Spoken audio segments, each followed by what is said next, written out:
Hi, it's Liz, and I'm just recording this little snippet to give you a little warning about this video. I made a mini album for one of my good friends and coworkers and made the video and didn't think anything about it. Gave the mini album to her. A couple days later, went to put the video on YouTube and discovered disaster.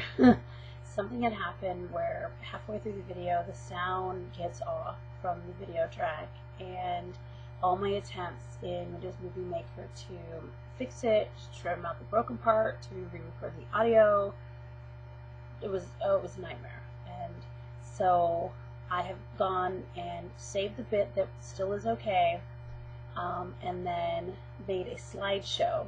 Just kind of a slideshow where I took stills from the video. So the quality's not so great, but it's all I could do to save the images that I had, and of course I've recorded new narration over the entire video.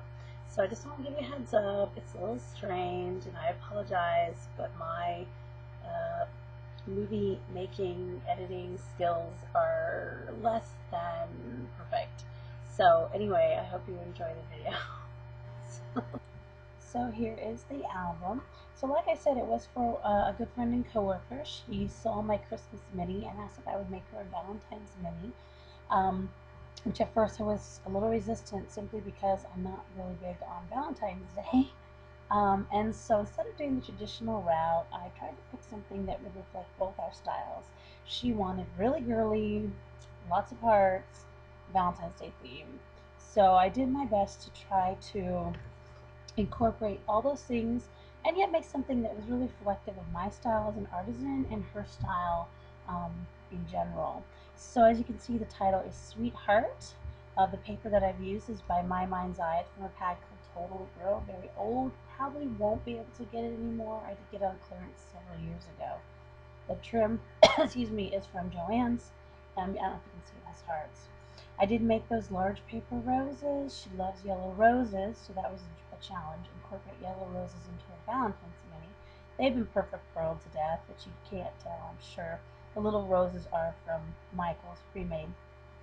And then I did make the bead spray there, excuse me, by hand.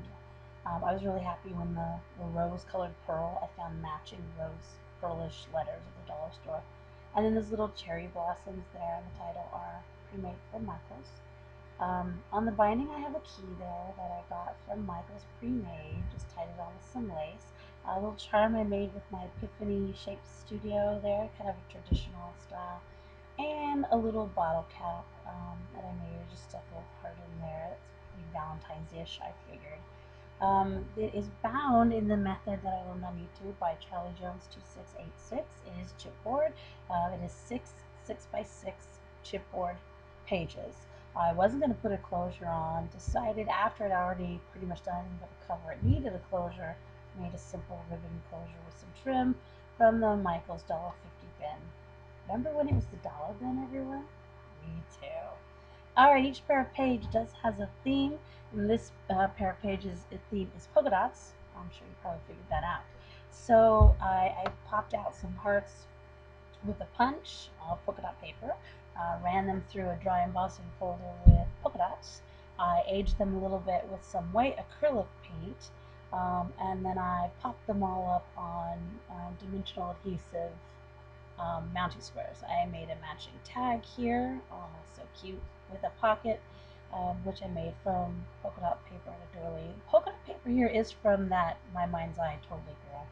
This is an envelope I made. It's actually from a pad of pre-made cards. You just buy the pad, rip out the page, fold it up, instant card.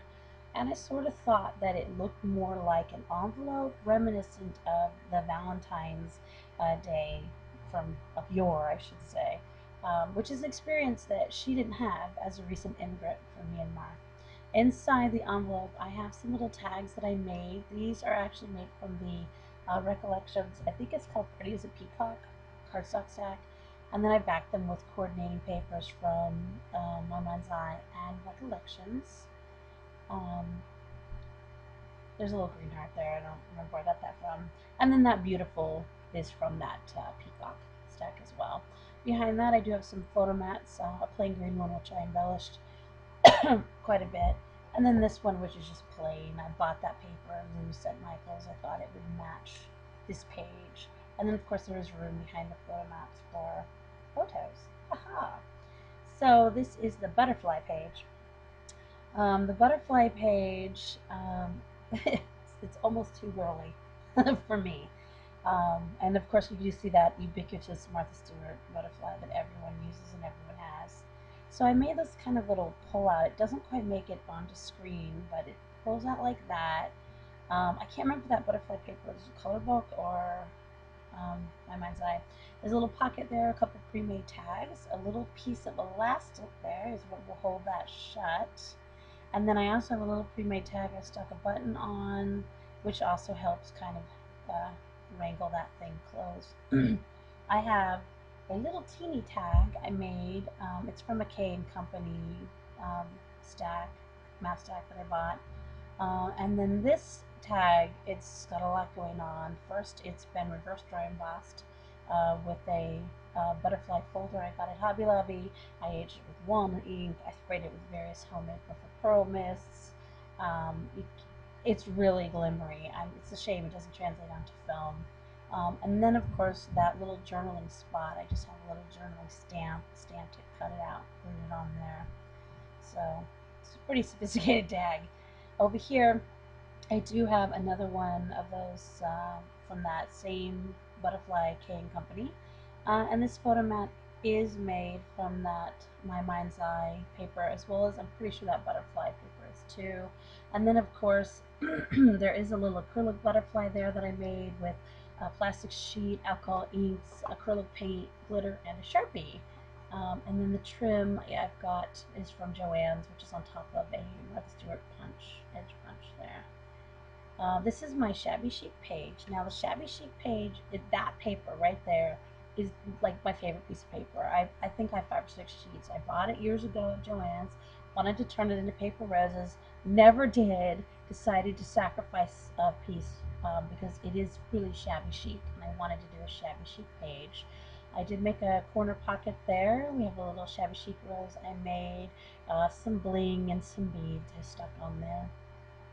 The first tag is actually made from the die cuts with the view Once Upon a Time, but I did back it with that beautiful paper. As long as I'm using the piece, I'm using the whole piece. Jumbo tag, pink, and then again that beautiful paper, and then kind of a plain photo mat, just white on one side, pink on the other, and again lots of room, and a sticker that says the answers of love is kindness. This is the fruit page. The paper there is K & Company strawberries and hearts. I just thought it was kind of funny.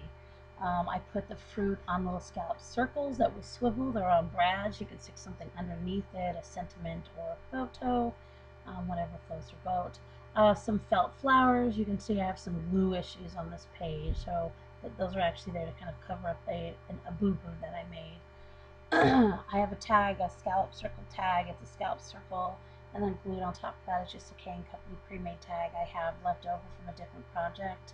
This is a strawberry. It has a lace trim on the bottom and a pre-made rose on the top of Michael's. I just bought the paper. I thought it was cute. Then this one is a little tag I made. It's a Z-fold tag. It has a stamp that says "Love is sweet," and then when you open it up, it's basically plain on both sides there, except for the ribbon, which is sticky now. So maybe not such a nice screenshot. And then the watermelon page, that does open up, plenty of room for photos there. The love there and the flowers, that's basic gray chipboard stickers. This is the cherry blossom page. The left-hand side is mostly decorative, whereas the right-hand side is mostly for photo mats. So we have a Spellbinders chipboard frame. I painted it white, and there's a sticker that says "With Love." The paper there is by Recollections. I bought it loose just for this. The cherry blossoms are made with a daisy punch and decorative edge scissors on the petals, and then I stick little pre-made cherry blossoms in the middle. On the other side, of course, you can see very similar things going on. I made that clip. The clip is a clothespin. It has a couple of white flowers from Michael's, one which I dyed yellow and one which I stickled to death with clear stickles. I guess rock candy. That paper there is Konichiwa. I love that. It's based gray. I love that line. It's so cute. And then behind that is, I only took a screenshot of one side. It's just some butterflies and cherry blossom. The other side is the same design in pink and white. Um, she just loves cherry blossoms. So that's basically it. I kind of had to run through the last um, a few pages there. Again, I do apologize for all the technical difficulties. This has been an adventure. If you have any questions, please leave a comment. Almost everything I've done, I learned in YouTube. I learned how to bind the pages in YouTube. I learned how to make those roses on YouTube. I learned how to make the bead sprays on YouTube. The shabby chic rose inside, I learned that on YouTube. Really, honestly, I love YouTube and I love watching other crafters videos, and I always feel so inspired by what I see. And I hope that maybe perhaps I inspired somebody else who watches my videos. So please, feel free to leave a comment, or if you have any questions, I try to check in now and again and answer questions. But I just really had a good time making it, and I'm really glad that she got me to kind of do something Valentine's Day, even though I sort of think it's a bunch of hoo-ha. So anyway, once again, thanks for watching, and I hope that if you celebrate Valentine's Day, I hope you had a really nice one for 2012. Bye!